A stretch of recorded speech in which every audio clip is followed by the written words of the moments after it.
right, let's get right to it. Western Union just dropped a bombshell on the market. They're offering investors a 10.2% dividend. Now, in a market like this, a number that big is either a once-in-a-lifetime golden opportunity or it's a screaming red flag. Today, here at Iron Financial, we're going to find out exactly which one it is. Welcome to the show where we forge stronger portfolios by putting market narratives under the microscope and stress testing them until they break. Western Union's Q4 2025 earnings are out, and if you just glance at the headlines, you see an earnings beat and that absolutely massive dividend. But here's the kicker, the stock is getting hammered, it's tanking. So our job is to drag this company into the workshop, examine its financial structure piece by piece, and figure out if this thing is a solid steel investment or if it's a rusted-out trap just waiting to collapse on unsuspecting investors. Time to get to work. So this right here is the heart of the matter. This is the fundamental conflict, the number that has absolutely everyone talking. 10.2%. You have to put that in perspective. When you can barely get 4 or 5% on a 10-year treasury, a number like this just seems impossible. It's the kind of yield that makes even the most jaded income investors sit up straight and pay attention. What the company is saying, what they're offering, is to pay you over a tenth of your entire investment back, in cash, every single year. You just sit there and they send you the money. On the surface, that signals incredible confidence from management. It screams that they have massive, predictable cash flow. It's a direct, tangible reward for shareholder loyalty. Whoa, hold on a second. A gift? You call that a gift? I see a siren song, something luring investors straight onto the rocks. A dividend that high is almost never a gift. It's a warning sign, plain and simple. The market is screaming, absolutely shouting, that it doesn't trust the company's ability to actually keep paying it. You see, a double-digit yield isn't a sign of a strong, healthy company rewarding its owners. It's a sign of a stock price that has been plummeting, and it's a sign of deep, structural, foundational problems hiding just under the surface. It's the classic value trap, and believe me, that dividend, that's the bait. So our job here isn't to admire the shiny bait. Our job is to look past it and check the integrity of the trap itself. Is that dividend a load-bearing pillar of strength, or is the company hemorrhaging cash it desperately needs to patch up a foundation that's already crumbling? And that is exactly the right question to be asking, and we're going to answer it.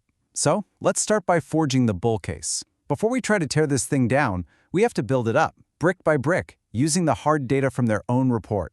We need to hammer out every single data point that has the bulls fired up and understand precisely why they're seeing solid reinforced steel where everyone else is seeing rust. And that story, it starts with the headline numbers that grabbed everyone's attention in the first place. Okay, let's get into it. The first structural beam holding up the bull case is adjusted earnings per share. Now, the Wall Street consensus, that's the average expectation of all the professional analysts covering the stock, was for 43 cents. Western Union came in and delivered 45 cents. Now that might sound like just 2 pennies, but in a market that brutally punishes even the slightest miss, a beat is a beat. Western Union delivered. They over-delivered. That's a clear signal that management has a firm, steady hand on the controls. It means they're managing their costs effectively, they're running a tight ship, and they're navigating what everyone agrees is a challenging environment with some real operational discipline. It's the first piece of hard, cold evidence that the team in charge knows what it's doing and is executing on its plan. And that operational strength brings us right back to the centerpiece of the whole argument, that 10.2% yield. For a bull, this isn't a warning. It's a contract. It's a promise. This isn't some vague narrative about future growth 5 years down the road. It is a cash-in-your-pocket guarantee, reaffirmed this quarter at 23.5 cents per share. Think about it. While so many other companies are out there building castles in the sky with stories about AI or some other future potential, Western Union is sending its shareholders cold, hard cash every single quarter. It's a tangible, powerful, real return that demonstrates an ability to generate significant free cash flow, enough to run the business, enough to invest for the future, and still have a massive amount left over for the owners of the company. And that's you.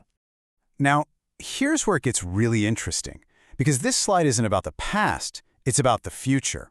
History is one thing, but the market invests based on the road ahead. So take a look at their guidance for the full fiscal year 2026.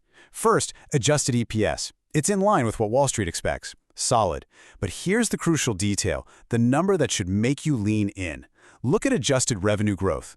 They are projecting 6 to 9%. That is above the consensus estimate. This is management standing up, putting their credibility on the line, and telling the entire market the years of decline are over. We are now turning the corner and accelerating. That's the language of a company on the offensive, a company that believes in its own momentum. Yet the market is pricing this stock like a company in full retreat. One of them has to be wrong. So you have to ask, where is all that confidence coming from? Well, it's not just blind hope. It's rooted in a successful strategic pivot that it seems the market is completely ignoring. Just look at these numbers. For years, the main argument against Western Union has been that it's an old-world analog dinosaur waiting for the asteroid. Well, this slide right here is a direct refutation of that idea. Look at this. Branded digital revenue up 6%. Pretty good. But now look at the actual transactions. The number of people using the service, up a massive 13%. That's not just growth, that's accelerating adoption. And then you have consumer services, where adjusted revenue is rocketing up an incredible 26%. This is the new engine of the company, and it is firing on all cylinders. The bull case argues that this new digital engine will soon be large enough to not just offset, but completely overwhelm the decay in the legacy business and pull the entire company into positive growth territory. And there you have it, straight from the top, from the CEO himself. Meaningful progress. We just walked through the data that backs that statement up. You've got the EPS beat, you've got the strong forward guidance, and you have that digital engine absolutely roaring to life. The bulls see a clear, straight line between the stated strategy and the real-world execution. The leadership is openly acknowledging the headwinds, but they're also proving, with numbers, that they can navigate them. To the bulls, that looks like a very solid foundation. A solid foundation? Ha! On paper, maybe. But we don't just read the blueprints here at Iron Financial. We take a sledgehammer to that foundation to test its integrity. You see, the bull case is built on adjusted numbers, forward-looking promises, and a single cherry-picked quote from the CEO. It's a nice story, but headlines, well, they're designed to mislead. It's our job to chip away at that polished facade and expose the cracks underneath. And from where I'm standing, this doesn't look like a solid structure. It looks like a house of cards built on a sinkhole. So let's see what happens when we give it a good hard shove. This slide right here is the pivot point for the entire bear case. It's everything you need to know.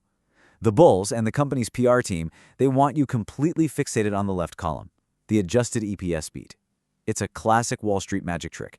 Look at the shiny object over here, we beat expectations. They want you distracted because they really don't want you paying attention to what's actually happening to the business.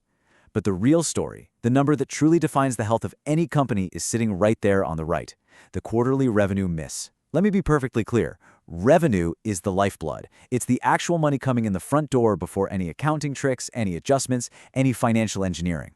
Profits can be manipulated, but revenue tells the truth. Wall Street expected them to bring in $1.04 billion. Western Union only brought in $1.01 billion. They missed. So while management was busy digging through the couch cushions to find a couple of pennies in cost savings to beat the profit number, the core business, the actual service people pay for, was deteriorating faster than anyone thought. You cannot cut your way to growth. It's impossible. A shrinking top line will eventually cause the entire structure to collapse under its own weight. And I want to be very clear, that revenue miss wasn't just some one-time slip-up. This chart shows the brutal reality of the situation. This isn't a dip, it's a nosedive. Look at the year-over-year number. Revenue fell nearly 5%. In this economy, that's a huge drop. But what's even worse, what's more damning, is that third bar. Look at the 3-year average growth rate. It's negative. This isn't a blip on the radar. This is a persistent, grinding decay in the core business that has been going on for years. So that rosy guidance for next year, that 6 to 9% growth, when you see the hard reality of this chart, it looks less like a forecast and more like wishful thinking. They aren't just trying to grow, they're trying to fight against a powerful multi-year trend of steady decline. Now, the bulls, they love to talk about adjusted profit. But let me tell you, adjusted is a word that should set off alarm bells for every single investor out there. It's financial jargon for, we're not going to count the bad stuff. It's like talking about a car's adjusted top speed after you've removed the engine and are just rolling it downhill. It's a fantasy number. To see the real picture, the true health of the business, we have to look at GAAP, Generally Accepted Accounting Principles. This is the audited, standardized, real-world profit number, and the story it tells here, well, it's absolutely devastating. Just look at these numbers. It's a catastrophic collapse. In the fourth quarter of last year, GAAP net income was over $385 million. This year, in the same quarter, it plummeted to just $114 million. That is a 70% collapse in actual profitability. Now, the company will quickly tell you that last year's number was boosted by a one-time tax benefit. And okay, that's true, but that doesn't explain this. Even when you account for that benefit, the fundamental profit-generating power of this business has eroded at an absolutely alarming rate. And this is the number that connects all the dots. How does a company service its mountain of debt? How does it pay a massive dividend when its real cash-generating power evaporates like this? The simple answer is, it can't. Not for long. This is the massive fuel leak that the shiny 10% dividend is trying to distract you from. So, let's recap. The income statement shows a business in active decline. Revenue is down, real profits have collapsed. But that just tells you about the last 3 months or the last year. A company can survive a bad quarter, maybe even a bad year, if it's built on a solid foundation. But a weak balance sheet, that's a terminal diagnosis. The balance sheet tells you about the long-term structural integrity of the entire enterprise. So now, let's run that structural report on Western Union's balance sheet and see if this thing is actually built to last. My guess is it's about to get a failing grade. So I'm going to pose the question directly to you, our viewers. After seeing the revenue decay, after seeing the profit collapse, what do you think is the single biggest structural risk buried deep in their financial statements? It's not a headline number you'll see on the news. It's a powerful diagnostic tool that cuts right through all the noise and gives a cold, hard probability of failure. The answer is the Altman Z-Score. I want you to think of this as the financial equivalent of a structural engineer's stress test on a skyscraper before a hurricane. It was developed way back in the 60s by a professor named Edward Altman, and over decades it has an absolutely incredible track record of predicting corporate bankruptcy. What it does is it combines 5 key financial ratios into one number. It looks at things like working capital, retained earnings, profitability, leverage. Basically, it examines all the core pillars of a company's financial structure. It boils all that complex data down to a single, easy-to-understand score. And the critical threshold, the number you have to remember, is 1.8.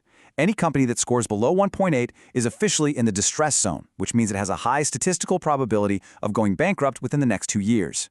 And here it is. Western Union's Altman Z-Score is 1.16. Just let that number sink in for a second. It's not just barely below the distress line of 1.8. It is deep, deep in the distress zone. Now, this isn't my opinion. This isn't market sentiment or some gut feeling. This is a battle-tested, quantitative model that is screaming at the top of its lungs that the financial structure of this company is fundamentally unsound and that it carries a significant, measurable risk of complete failure. That 10.2% dividend isn't a sign of strength. It's a desperate siren song trying to lure your attention away from this number right here. And look, the Z-score isn't some strange anomaly. It's the final diagnosis, but the symptoms are all right here on this slide, clear as day. First, a debt-to-equity ratio of 2.8. That is high leverage, plain and simple. It means the company is overloaded with debt, which is like a massive weight pressing down on the entire structure. Then you have the operating margin, which has been in a steady declining trend for 5 years. That means the core business itself becomes less and less profitable every single year. These aren't separate problems. They are the termites eating away at the wooden foundation. And that Z-score of 1.16? That's the engineer handing you a report saying this building is at serious risk of collapse? Okay, the evidence is on the table. The bull case is built on future promises and adjusted numbers. The bear case is built on hard, current data and structural analysis. Here at Iron Financial, we don't leave you hanging. It's time for the verdict. Let's put everything on the scales and get a final weigh-in. Steel or rust? Let's walk through this one last time. The bull case, the steel, is undeniably tempting. That 10.2% yield is a powerful lure. The strong guidance for next year promises that a turnaround isn't just possible, it's already here. The adjusted EPS speech shows they can control costs when they need to, and that growth in digital is the story of a successful pivot into the modern era. If you are a true believer that management can thread this needle perfectly, then you see a deep value, high-yield turnaround play. But the rust on the other side of that scale is incredibly heavy. It's almost overwhelming. The Altman Z-score of 1.16 isn't a guess or a feeling. It's a quantitative measure of severe financial distress happening right now. That's compounded by the multi-year revenue decay and that shocking 70% collapse in real GAAP profit. And the high debt-to-equity ratio just adds more weight to a structure that is already groaning. This doesn't look like a turnaround to me. This has all the classic markings of a value trap. And here is the synthesis, the final conclusion. That dividend, which is the main pillar of the entire bull case, is directly and existentially threatened by every single item in the bear column. A company with declining revenue, collapsing real profits, high debt, and a distress-level Z-score simply cannot sustain a double-digit dividend forever. It's a mathematical impossibility. The dividend isn't a pillar supporting the company, it's a massive liability that the company is supporting, draining precious cash that should be used to pay down debt or reinvest in the business to stop the bleeding. Exactly right. The stock price isn't down by accident. The market is smarter than that. It is pricing in a very high probability of a future dividend cut. And the Z-Score suggests the market is right to be afraid. The risk here isn't just that you get a lower payout next year. The risk is a complete and total failure of the underlying structure. And that brings us to the final verdicts from Iron Financial. Western Union is not steel. While there are some glimmers of strength in their digital pivot, the evidence of widespread corrosion is overwhelming. The severe financial distress flagged by the Altman Z-Score, combined with the real-world decay we're seeing in revenue and profitability, makes this a high-risk gamble, not a foundational investment for a strong portfolio. The verdict is clear. This is a potential trap. That 10.2% dividend is the bait. Our advice? Don't take it. So we're going to leave you with this final question, a direct challenge to how you think about investing. Now that you've seen the blueprints and you've seen the failed structural integrity report, will you choose to build your portfolio on the promise of their dividend, or will you choose to run from the reality of their debt and distress? The answer you give defines your tolerance for risk. Thanks for joining us here at Iron Financial. Think critically, invest wisely, and make sure to subscribe for more analysis that forges a stronger, more durable portfolio. We'll see you next time. Quick disclaimer, everything I share is for entertainment and informational purposes only. I'm not a financial advisor, so please do your own research or talk to a professional before making any moves with your money.